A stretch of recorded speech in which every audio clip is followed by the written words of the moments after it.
Welcome to What She Said. I'm your host, Lucy Lucraft, a freelance journalist and blogger from London. Each week I chat to awesome humans about their journey to where they are today, and we share lots of blogging tips and tricks too. You can hear the entire back catalogue as well as new episodes wherever you listen to podcasts by searching for my name or searching What She Said, or you can go to my website, wanderloose.com. And if you want to come say hi online, I'm at Lucy Lucraft on Instagram or Twitter, or over at my blog, wanderloose.com. Enjoy the show. Hello and welcome back to another episode of What She Said. This week I chat to returning guest Jessica Rose Williams all about minimalism and how her blog's doing 1 year on. So last time we chatted, it was just months after she'd started her blog, which is crazy. So we talk about everything that's happened in the past year and what she's learned. Jessica's super transparent and keen to share all of her knowledge and stumbling blocks along the way, from Instagrammer to newbie blogger, where she is today with her awesome Capsule wardrobe masterclasses and ebooks. If you need a gentle reminder that you don't have to pretend that you're smashing it to be successful, this one's for you. Hello and welcome to the podcast. Welcome back to the podcast. Hello. Thank you for having me back. Yeah, absolutely. Thanks for coming back. So for anybody that doesn't know who you are, do you want to just briefly introduce yourself and tell us a bit about your blogging journey so far? Yep. So, hi, I am Jessica. I blog at jessicarosewilliams.com and I write a minimal lifestyle and travel blog. I'm coming up to my 1 year anniversary now of being a blogger since I launched it, and I write about how to live with less, how to simplify life, get rid of all the stuff, all the crap, and document all my travels and share travel tips as well. And for anybody that wants to get to know Jessica a little bit better, you can go back to the first series. I can't for the life of me remember which episode it is. I should have really checked that beforehand, but I will link it in the show notes because we chatted in detail, and you'd only just... So you were 6 months in, weren't you? Yes. When we first chatted. Yeah. Which is crazy because you'd already grown phenomenally in that 6 months. And we chatted quite a lot about Instagram, about your initial journey into blogging, and I think we talked about Pinterest and some of the tips and tricks you had for growing your traffic. And you were super honest and really generous with your knowledge. But things have changed quite a lot since then. Do you want to talk us through it? Yeah, so, I mean, people are still reading it, which still surprises me. Does it? I think it's one of my favourite blogs. Thank you. It's still getting read and people are still commenting and people still want to hear what I've got to say. So it has grown steadily though, which is a nice thing.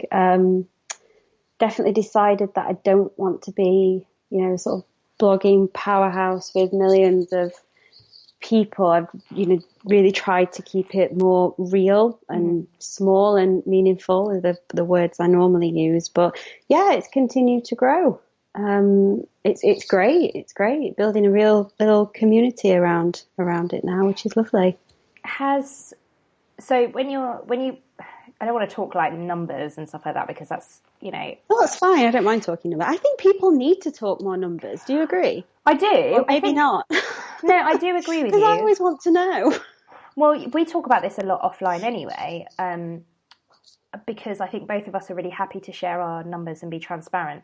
The reason I sort of say I don't want to go into talking about numbers is that I think sometimes I was about to ask you a question which was a bit traffic focused, and I think so. In my SEO course, there's a section. The section that I've had the best feedback about is when I really tough love it and ask my students, why do you want the traffic you want? Why do you want that traffic? Why do you want that number? So when I said, I don't want to talk about numbers too much, it was more from a point of view of that, people sometimes have a goal, don't they? Of, I just want to, and actually it's not really a goal, it's just a number, it's number wang, it's just pointless, it's arbitrary.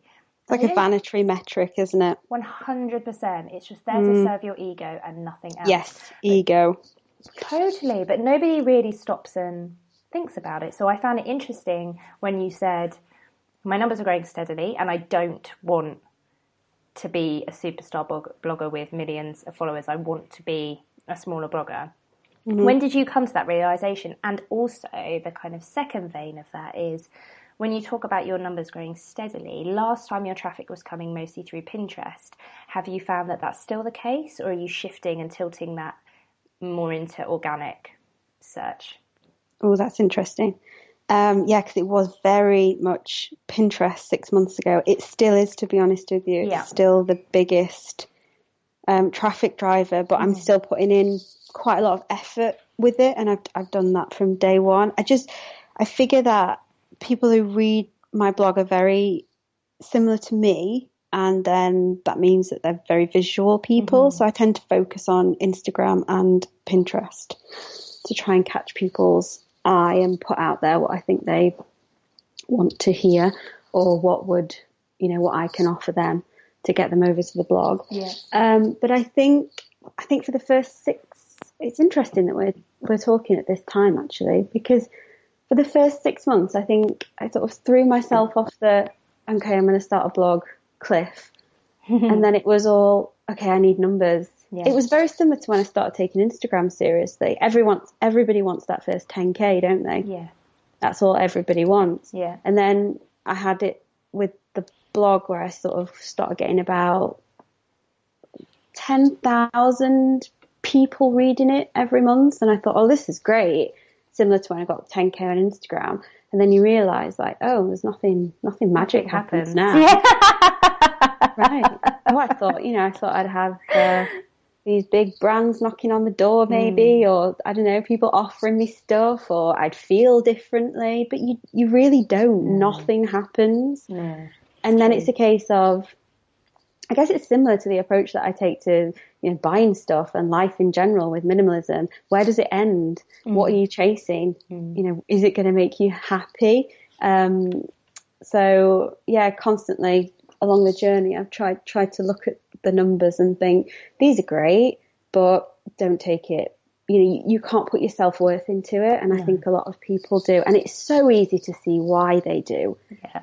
I don't think we can beat ourselves up for that either, because if you're wanting to do brand work, which I quite like to do a little bit of it, but I definitely wouldn't want to do too much of it. It's really hard work. They are going for people with high numbers.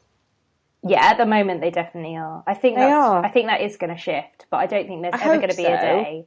Oh, I definitely do. And you keep hearing that it's going to shift, but they are going for people with really high numbers. Hopefully it will shift, but yeah. So that's soon, why why people are going for it, because those numbers are rewarded. But it is just a number. Yeah, it really is. You only need a very small number of people who get you and who you can help to then have a very, a positive impact. And I think that's what we're all really wanting to do. I think that's why we're putting ourselves out there online. I think so too. It's like craving connection, isn't it? And wanting. I think so, definitely. So I think you're particularly interesting and a really, really, really good example of someone who, funnily enough, the other Jess who was on the podcast, Jess Dante, a couple of episodes ago from Love and London. Yeah, I listened to that one. Loved it. Did you? Yeah, she's amazing. Yeah, absolutely loved it. You're quite similar in the fact you're incredibly different aesthetic, blog-wise, everything else. But the thing that you're really similar about is that your niche is tight and you know your audience inside out. You know exactly who you're writing for.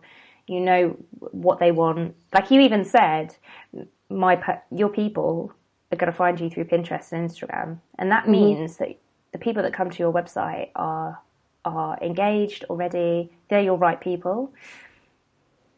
Yeah, that's how which is kind of the secret, isn't it? I mean, I think if you can nail that down, and I don't like to talk about niche too much because it gets people a bit cross, and it used to get me really cross, but actually it's not really about niche in the traditional sense of the word, or it was certainly in the traditional sense of how people taught it in blogging, but you just got to find your tribe. Always. Yeah, definitely.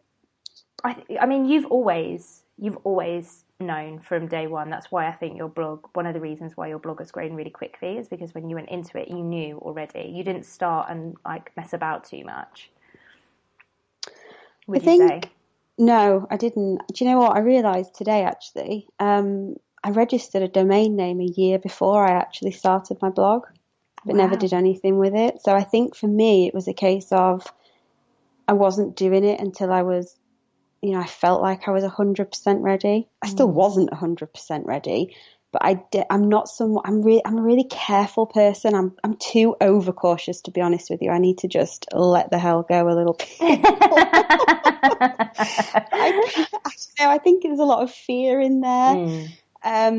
So yeah, I didn't want to start it until I had a better idea of what it would look like. But looking back, even at day one, I don't know. I wrote a couple of blog posts, but they weren't specific like they are now. I just knew I wanted to do something to do with lifestyle, and I wanted to share myself and try and connect with like-minded people, and put myself out there a little bit more, create some nice content if I could, and just see where it went. And then I think I really spent quite a lot of time, I won't say reflecting, but that sounds like a really strong word, but just looking at who was reading it, who was commenting, how I felt about, them, whether they were people that I did connect with or maybe they were my wrong people. And when it's your wrong people, they say things where you just think, no, I don't think I'm for you. In which case, don't then think, oh, I need to write things to please them. Focus on, you just sort of let that go. I think is it Sarah Tasker calls it panning for gold. Oh, I love that. Which I love. I hang on to that, and I just think, okay, it's not a personal thing. Just let them go. Focus on the right people, and then focus on building relationships with them. Because I really think that that's the way to grow your audience, is to focus on the audience that you've already got and really engage with them. That's interesting. So focusing on the audience you've got and connecting with them. So how do you do that? I think so. Well, conversations with them. I think so often, going back to the numbers, so often we're chasing new followers, chasing new likes, but there's a lot to be said for the ones that are already there. So I try to spend quite a lot of time on other people's accounts. People who are interested in what I've got to say, and usually I'm interested in what, their lives and their questions, things like that. So focusing on that. And then you'll find that people who follow them see you on there, and it ripples out, if that makes sense. Yeah, I do agree. And I think we're probably similar in that both of our tribes are quite easily identifiable as our Instagram followers, our most engaged Instagram followers. I know that my people are all on Instagram. Yeah. Which is such a happy place. I love it so much. Even I genuinely don't care about my numbers anymore. I love it when I get to an even number. I love even numbers. But aside from that, I don't care. It's meaningless to me because this is an interesting thing to share, and we can both get a bit honest with numbers if we both feel like it. So I have 2,800 followers on Instagram. I mean, that's no big secret. You can see it. But all of my brand work in the past 6 months, paid and unpaid, has come from Instagram. And that is I have less Instagram followers than I have monthly views. But all of my brand work has come from that. That's really interesting. I think it's really interesting as well. And I don't think people would necessarily... And this hasn't been me pitching people. Anyone that's come to me comes to me through Instagram. They find me through Instagram. Yeah, I think I've definitely got the same with brands. Yes. But I think with traffic, it's from Pinterest. Mm-hmm. Yeah, which makes sense. Which is interesting because that's where I've got the least amount of followers. Oh, you don't need followers though, do you, on Pinterest? No, because it's like a search engine. Yeah.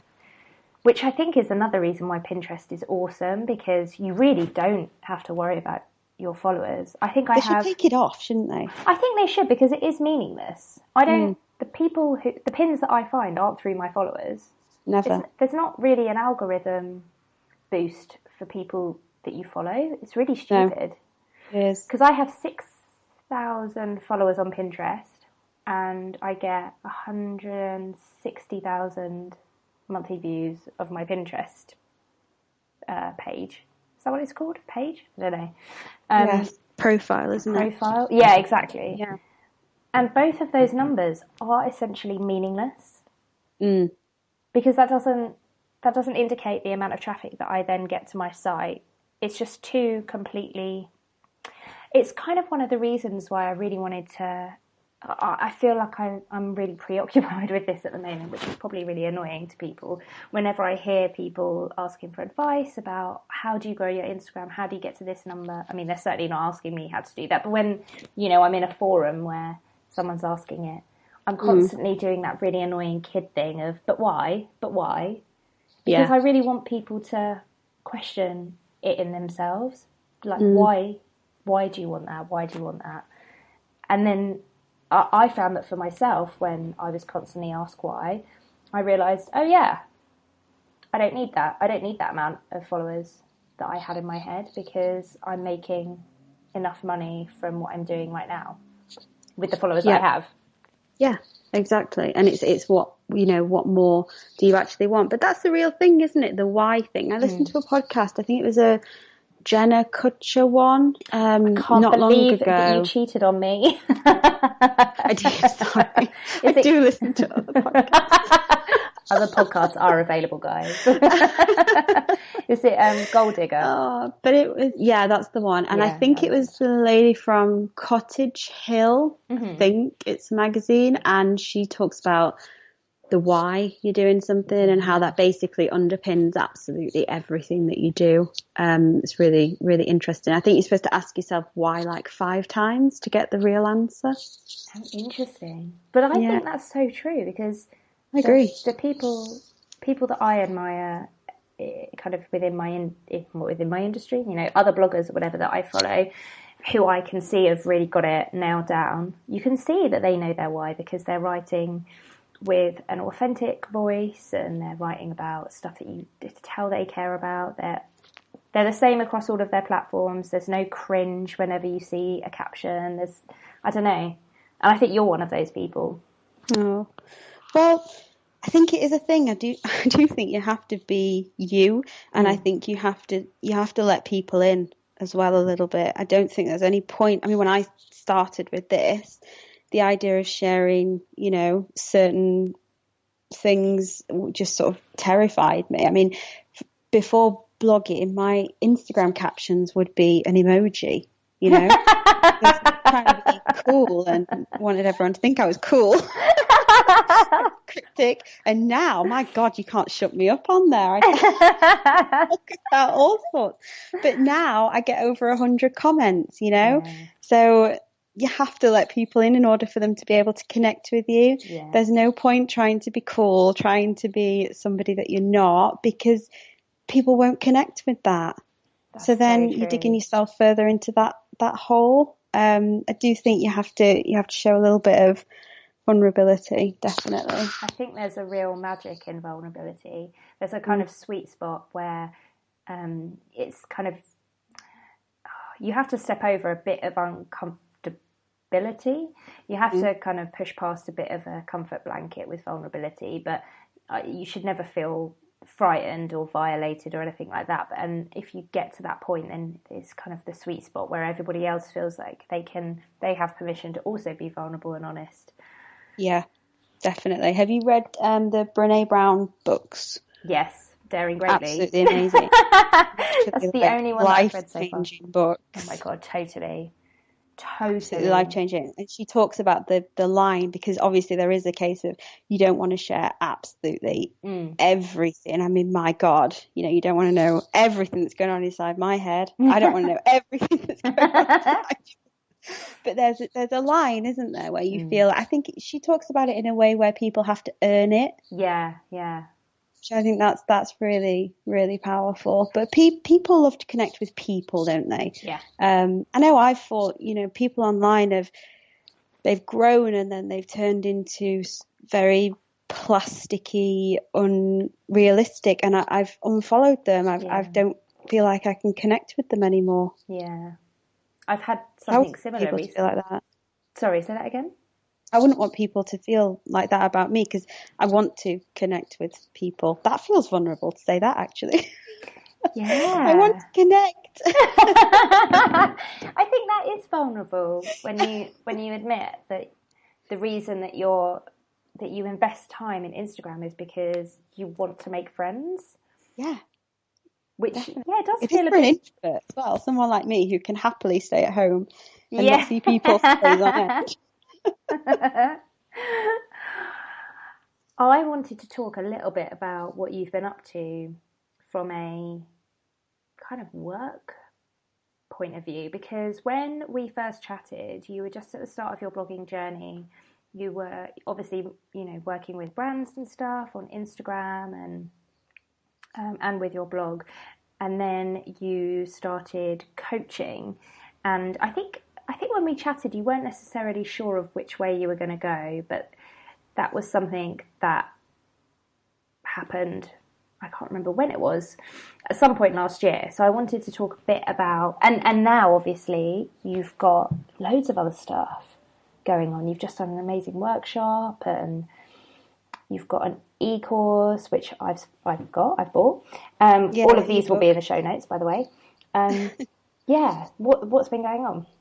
I don't know. When you start a blog or you are a blogger, you have something online, I think there's this pressure, isn't it, that you've got to do something with it, and there's a set path maybe that you should follow. I don't know if I got a little bit swept into that in the beginning because I read quite a lot of advice. I think we all do. Yeah, I think we do. It's easier, isn't it, to look at what other people are doing instead of looking inside yourself and thinking about what you want to do. Yeah, totally. So I think, I thought I'd give one-to-one coaching a go and put it up. Felt really not great about it. Mm-hmm. Did a little bit. It was fine. That's your answer, isn't it? But I didn't really find myself promoting it. I didn't want to be on one-to-one calls all day. Yeah. And it took giving it a go for me to realise that that's not actually what I want to do. I think I'd rather do a one-to-many sort of thing. Like, I love, obviously you do, I love Instagram. That's a very one-to-many thing, isn't it? You put something out there and then you can engage with loads of people at once. Yeah. Which really surprised me again, because being an introvert, I'm much better on a one-to-one, but turns out that's actually not the case with blogging and online. So it's been a case of, oh my God, what should I do? Well, I could do this, and this, get loads of ideas together. But then it's a case of trying one at a time, because I think it's just as important to know what you don't want to do as it is to know what you do want to do. Yeah, definitely. And I still don't 100% know. I'm just sort of experimenting, trying things out based on what I think might work. And then if I like it, great. The workshop, I was convinced I wouldn't be able to do it, for one, confidence-wise, and I was convinced no one would turn up, and I was convinced that it would just be a flat failure and everyone would want their money back. And it was incredible, and I absolutely loved it. So now I'll definitely want to do another one. But hey, if it hadn't gone so well, I'd have learnt something from it, and I just wouldn't have done another one in future. Yeah. So I think that approach has really helped me move forwards instead of just sitting with loads of paper and lists around me trying to figure out what the hell I should do. Yeah. I think experimenting is so key in this weird online world where none of us know what we're doing really, and there is, you're right, there is so much noise out there, and you don't have to follow the rules. You don't have to. There's some things that it helps if you follow them, I'm going to plug my SEO course here. Those rules, it's really helpful to follow. Things like that. Yeah, absolutely. But it's interesting what you just said about we all don't know what we're doing, and that's something I've learned in my first year of blogging. Even the people right at the top that you think have got it all together and they're running this amazing business and earning $1 million a year or whatever, they have no idea what they're doing. Totally. They are winging it day in, day out. I know, because I've, reached out to certain people and chatted to them. They have no idea what they're doing. So hopefully that will make people listening to this feel better, because it really made me feel better. Yeah. We're all amateurs. No one has a clue. Yeah, totally. But it was interesting at the beginning when we were talking about numbers, and you said, I think people should be more transparent, and asked me if I do too. I definitely do. But people aren't. They're not. I don't know what it is. Do you know, I was thinking, because I've got a media kit now, which makes me feel really professional. Media kit. And it's not on my website, and I really think I'm going to put it up there, because it's got prices on, mainly for brands and things like that. Yeah, I think I'm just going to put it up there. So then if anyone wants to see what I charge for, Instagram posts or writing blog posts or anything else they want me to do, it's there. And likewise, other bloggers can see it as well. Had a conversation with someone not long ago, and there was a group of us, and we all told each other what our numbers were, what we were charging for things, and they were so different. Kate said the same thing. Kate Ferris. Yeah. Kate was one of the people. Interesting. So I mean, that's not helping anyone, is it? No, not at all. Because some people aren't charging enough, and then some people are maybe going in too high and then losing the work. Yeah. But it's such a new industry. I really think we need to, again, vulnerability, open up a little bit and share this information.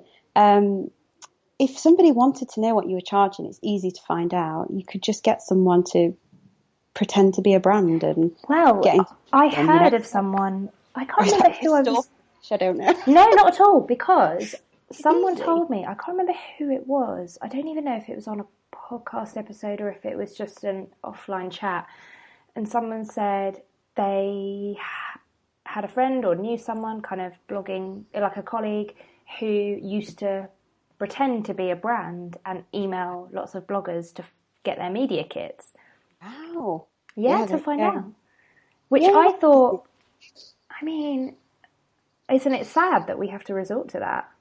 Because it is, but it's so unregulated. I guess it's a case of what else have we got, but I really think it's time to start opening up. I do too. Because I don't know about brands as well, I think they're taking the pee quite a lot of the time with people, and I think they are, we've most got ourselves to blame for it. Well, because we're not standing together and saying, no, that's actually not okay for you to expect me to do that for free when it takes hours and hours to do. I mean, I don't know if you, and I don't want to shame anybody who's listening, but I got an email you probably got the same one, from Papier, who wanted to, and actually I don't even care if they listen. I'm going to call them out. I really loved that brand, and had been, Anais was bought one of those really cool personalised Papier kind of books for her christening. It was so beautiful. And when they contacted and when they contacted me, I was like, oh, that's so great, through Instagram. Oh, great. And actually, this is totally on brand because I like your product anyway. They sent me a huge proposal of, it was almost like it was a big presentation. We want, and when I was reading it, I was like, that's great, you're so organised. We want however many blog posts, loads of Instagram posts, we want this, we want that, and we'll give you £25 to spend on stationery. I was like, oh my god, it's exploitation, isn't it? Is this an actual joke? So I just went back and said, and just sort of ignored what they put, and said, I'd love to work with you, what's your budget? And they never got back to me. But then I've seen lots of my friends doing it, and maybe it's just me who they didn't have a budget for, but the fact that I'm thinking that makes me think, well, perhaps everybody else thought, well, no one else is going to be charging, so I won't ask. And I do think it's really shitty of them.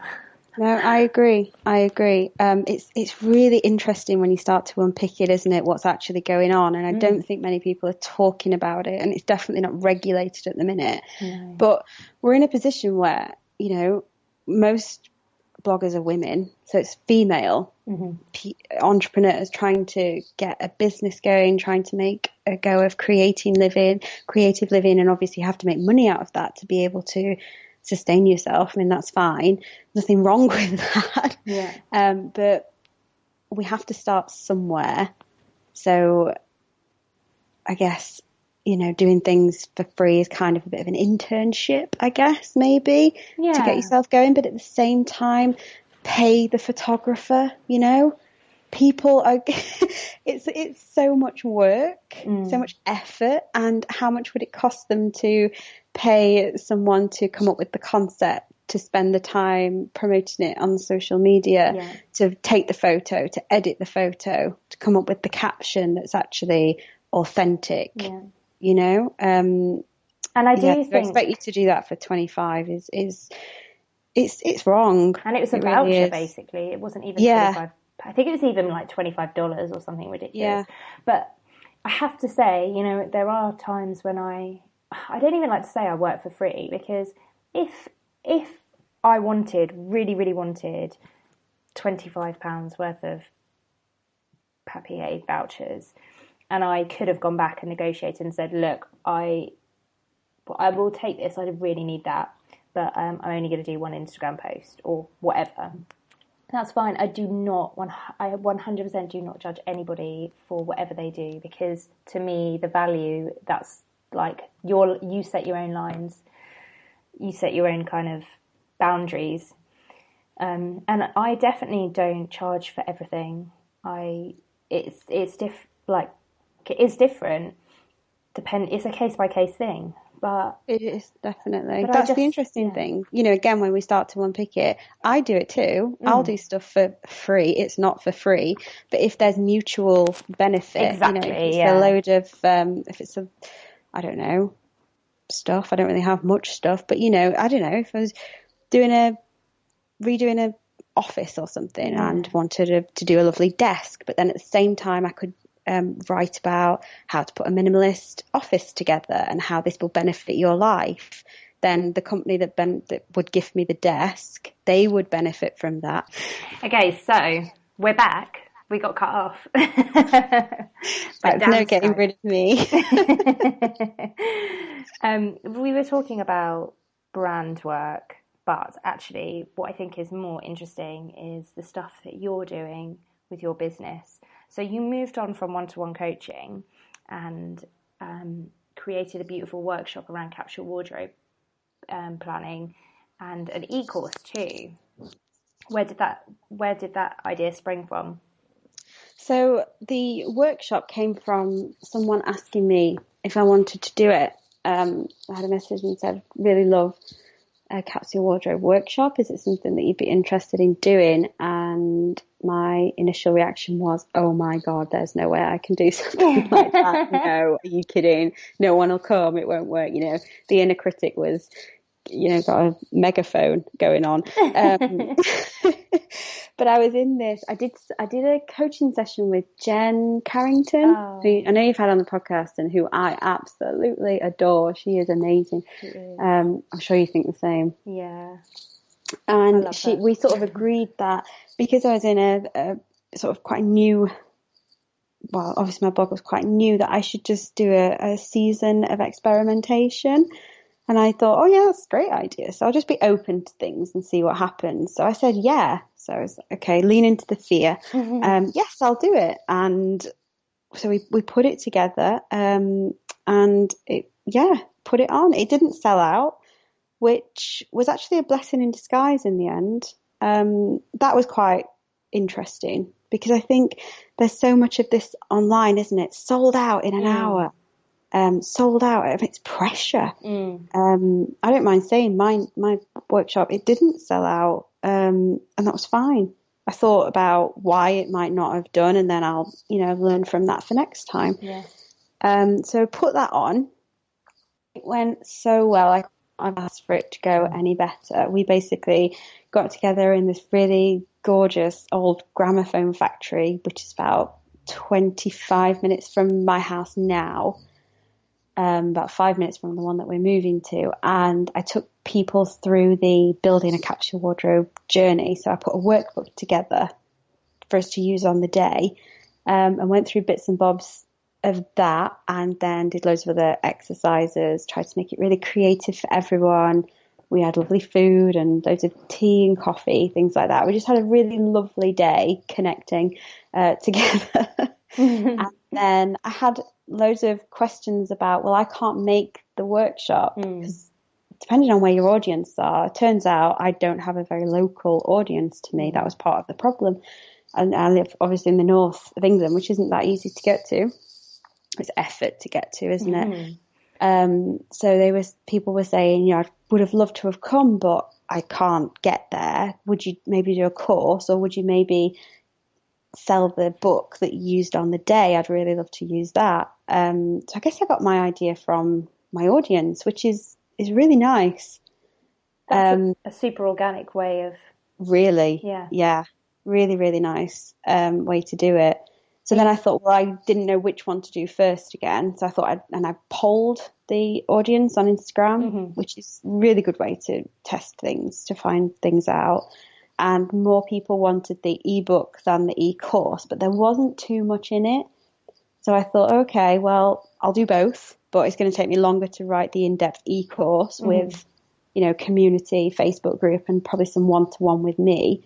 But it was easy enough to just put the book that we used up for sale, and then people can work through that at their own pace. And I'm always around anyway on Instagram, Twitter and stuff. You can't shut me up. So answer questions with that. So yeah, it was all born out of that leaning into some fear, which is really interesting. Are you going to do more workshops? Yeah, definitely. But I don't think I found it really tiring. It was a lot of effort, but I think now I know how it would run. I think it would be easier to do another one.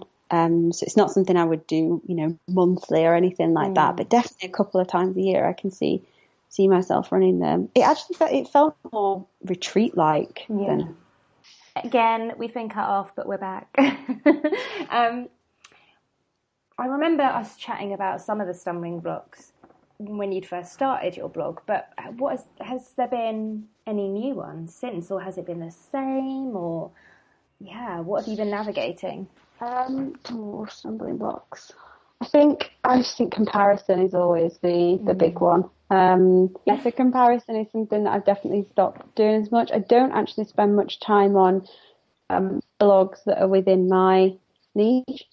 So I don't read too many minimalist blogs as such. I like to get outside of what I do. So I think it's so easy to get bogged down, and then you kind of can't see the wood for the trees. That's interesting, because a lot of the advice that we are given is to be looking at what everyone else is doing to see what we can do better. But I have found that to be quite, for me, and we seem to have a few similar traits. I find that to be quite triggering. Actually, I'm sorry to say it, but I really hate using that word, triggering. But not to diminish it, but I just don't like using it. But it's just one of those things that I find is quite, it doesn't work for me. Stuck. I get really, really stuck. I don't do things any better, and then my head is just full of other people's ideas. Yes. By all means, look at what other people are doing, but look at what other really good food bloggers are doing, or look at what, I don't know, just like the opposite end, you know? I mean, when you want to be a better writer, the first tip someone will give you is read well. Yeah. Don't read how you want to write. Read, Dickens, Virginia Woolf. Read amazing classic stuff that's not what you're wanting to write, but you'll naturally consume, because we create what we consume, don't we? Yeah. So that's really the best way to propel you on, not to just look at what other people are doing in your genre. I just think that's bad. idea. I don't see how you'd think. I mean, yeah, maybe you could think, oh, how could I do it differently? But I think you're going to get pretty stuck if you take that approach. I think it really depends on the type of personality you are, because some people do find that a motivating thing. Oh, from like a competitiveness type thing. Yeah, like in a healthy way. In a healthy way. Yeah, I can see that. I don't. I really struggle with that. I struggle with it. Yeah, definitely. It's something I've it's my best to sort of stay away from doing. And I think the way to do it is to intentionally distract yourself. So, find anything but to do. Yeah, I think that's a great idea. Yeah, I mean, fair enough, I want to see what other people are doing. So don't go on blogs that are similar to yours. Get out of your bubble. Go and find some new blogs. Go and find some old blogs that did really well, or I don't know, read a Dickens novel or something. You'll learn so much more from that about writing than you will about someone that's, doing what maybe you want to do. I completely agree. And I think the same probably goes for social media as well, to be honest. So we're being plagued by terrible Skype issues. So where can everybody find you online? So the best place to find me is on my blog, jessicarosewilliams.com, or Instagram after that, at jessicarosewilliams. And then quite active on Twitter as well, but I'm at jessicaroswill on there. And then Pinterest, which is at jessicarosewilliams as well. Thank you so much. Thank you. Thanks for listening to What She Said. I really appreciate it. I hope you enjoyed the episode, and if you did, please think about leaving me a 5-star rating and a review if you have time. This really helps other people find the podcast and means that Apple don't hide me in their vaults. If you fancy joining my small but perfectly formed bunch of podcast fans for chit chat on Facebook, head to facebook.com/groups/What She Said podcast and come and join us.